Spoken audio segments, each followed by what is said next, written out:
Un jeu du chat et de la souris avec les délinquants de la route. Même après des centaines de contrôles, l'adjudant-chef a toujours la même passion pour son métier. Un brigadier va dire que la police route, c'est pas très intéressant, c'est toujours la même chose. Mais en fait, non.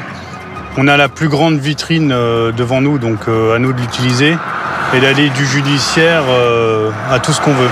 Des étrangers en situation irrégulière, de la coordination des transports, de la vitesse, des conduites sous addiction. Pour moi, c'est ça être chasseur et ça doit faire partie de notre ADN. Sinon, on n'a rien à faire en unité de sécurité routière. Son terrain préféré, l'A42 et ses milliers d'automobilistes toujours plus pressés sur cette portion limitée à 130 km/h. Michael vise les très gros excès de vitesse et il va être servi. On prend combien, 145, 140? Non, 160 quoi. 160, ça fait déjà 30 au-dessus. Ça serait déjà pas mal, ouais. 200? Laquelle? La blanche. La blanche. La Mercedes? Ouais. Allez. Mais surprise, ce n'est pas un, mais deux chauffards que les gendarmes viennent de flasher. Lancés dans une course-poursuite, ils roulent à plus de 200 km/h. Les deux, non, ils étaient à 200. Moi, j'avais la blanche. Les deux. Voyant les gendarmes revenir dans leur sillage, les deux fous de vitesse ralentissent. C'est le début des ennuis. Excellent boulot. Coupe-moi le 2 tons, là. Et la Mercedes derrière, faut lui faire signe aussi. Ça, c'est du bon boulot. Déviés sur cette aire d'autoroute, les gendarmes découvrent les conducteurs arborant des drapeaux turcs. Au volant de cette première berline, un jeune couple. C'est bonjour, votre permis de conduire, s'il vous plaît. Les papiers. Vous revenez d'un mariage turc? Ouais. Vous avez été contrôlé à 200 km/h. Pardon? À votre avis, madame, je parle à qui?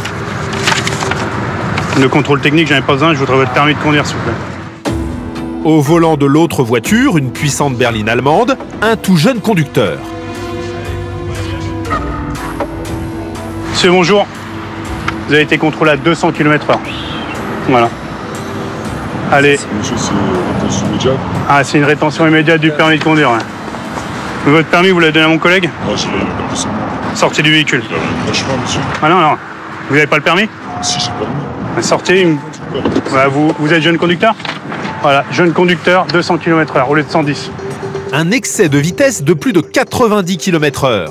Pour le jeune conducteur, c'est annulation immédiate du permis et convocation devant le tribunal de police.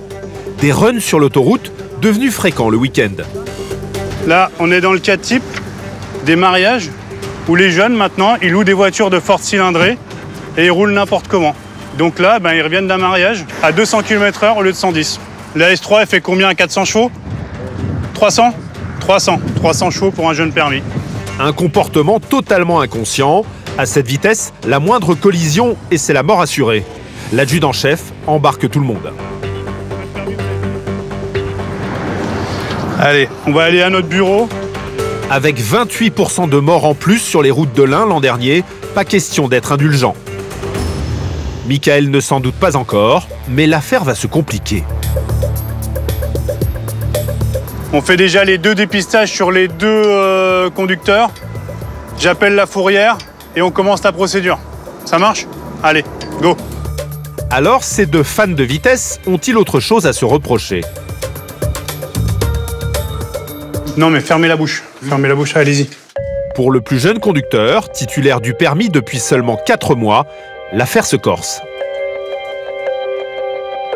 Le monsieur, il est positif au cannabis? Positif au cannabis. Vous avez fumé quand? Je vous ai dit hier.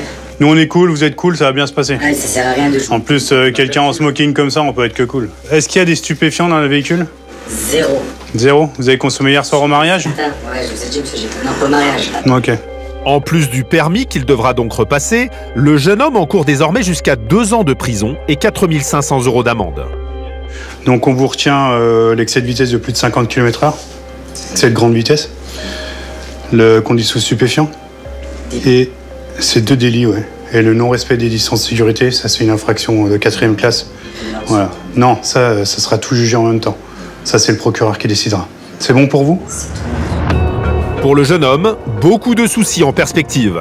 À l'origine, une simple rivalité entre les deux jeunes qui ont voulu régler ça sur la 42. t'as deux grosses voitures. Et on se connaît et tout. Le problème, c'est que c'est pas trop. Et voilà. On s'est rencontrés sur l'autoroute, on a appuyé un peu, il était devant moi, j'ai voulu l'attraper, et voilà, on a fait l'excès de vitesse, tout simplement. J'ai joué au con, j'ai perdu, je viens d'avoir mon permis il y a 4 mois, là je le repère directement, une part de suspension, une part d'annulation. Monsieur, moi j'ai galéré pour avoir mon permis. Hein. Et pour le perdre, j'ai vraiment pas galéré, alors. Ça, je l'ai perdu en 5 secondes. Pour l'autre automobiliste aussi, les choses se gâtent. Michael découvre un premier problème. Et donc, Alcy, vous me... Passeport? Vous avez un passeport? Bah, faut envoyer une photo avec... Passeport? Faut un interprète? Vous comprenez français ou faut un interprète? L'homme ne parle quasiment pas français, alors pour les premiers échanges, Michael fait appel à son rival. Depuis combien de temps il est en France? En France, 2 ans. 2 ans? Pourquoi il m'a dit 2 mois alors? Bah, il parle français. Et son passeport, il est où? Il n'a pas de passeport. Il est en situation régulière? Derrière un simple contrôle routier, Michael découvre un probable clandestin. On va vérifier s'il est en situation irrégulière. Le monsieur, en fait, il nous présente un permis turc. Il n'a pas son passeport sur lui. Avec ce permis de conduire, il n'a pas le droit de conduire en France. Les deux conducteurs vont être interrogés. En attendant, leurs voitures partent à la fourrière. Pour Michael, le contrôle routier a été plus que payant. Faut rentrer à la maison avec la banane. On n'est pas des justiciers, on n'est pas des shérifs.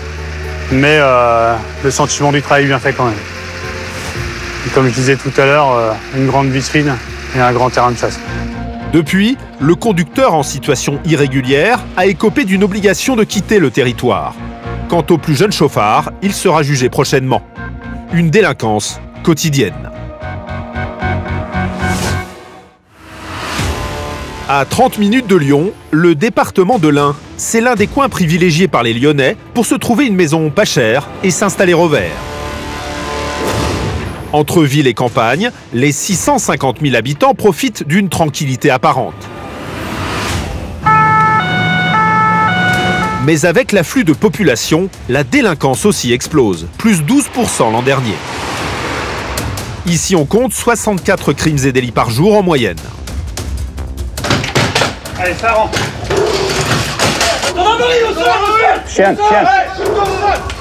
Vol, trafic ou violence, tous les chiffres sont en hausse. Hé, ça suffit. Oh, Des missions à chaud pour les forces de l'ordre. Je peux pas rentrer, ça brûle. Pendant 2 mois, nous avons suivi le quotidien des 180 gendarmes de la compagnie de Trévoux. Leurs camarades aussi de l'escadron de sécurité routière. Avec 41 morts l'an dernier au volant, c'est tolérance zéro. Votre permis? Je l'ai pas. Je l'ai raté. vous l'avez raté, mais vous conduisez. Vous allez retrouver Michael, l'adjudant-chef et son franc-parler. Avec lui, les délinquants ont intérêt à filer droit. Même quelqu'un qui nous casse pas les pieds comme vous, la voiture va en fourrière. Alors vous, c'est sûr qu'elle va aller en fourrière. Regardez-moi bien. Bah, elle restera en fourrière. L'un de ces terrains privilégiés, les petites routes départementales avec parfois de sacrés numéros. C'est bonjour. Le dernier coup, j'ai dit aux gendarmes qui m'ont fait souffler, vous avez pas de déce. Parmi les fléaux au volant, la drogue. Plus d'un automobiliste sur 10 conduirait sous influence. Ah, voilà. C'est bizarre, hein. Là, vous nous allez prendre pour les jambons combien de temps? Regardez, c'est des miettes, chef. Ouais, c'est des miettes, c'est du cannabis quand même, non? Nous avons également suivi Quentin, gendarme au peloton de surveillance et d'intervention. Cette unité spécialisée dans les opérations de nuit. Leur priorité, la lutte contre les violences en hausse de 34%, notamment au sein de la famille. Sortez de la maison! Donne tes mains! Vous avez fait quoi à votre femme? Rien du tout. Rien du tout! Putain, mais tu crois que je suis comme ça? C'est quoi tout le sang qu'il y a partout là? Chaque jour dans le département, 4 femmes portent plainte, victimes de coups. Il s'est jeté dehors, il l'a même attrapé dehors, il l'a remis au sol, il l'a frappé. Au nord de Lyon, plongé dans le quotidien mouvementé des gendarmes de l'Ain.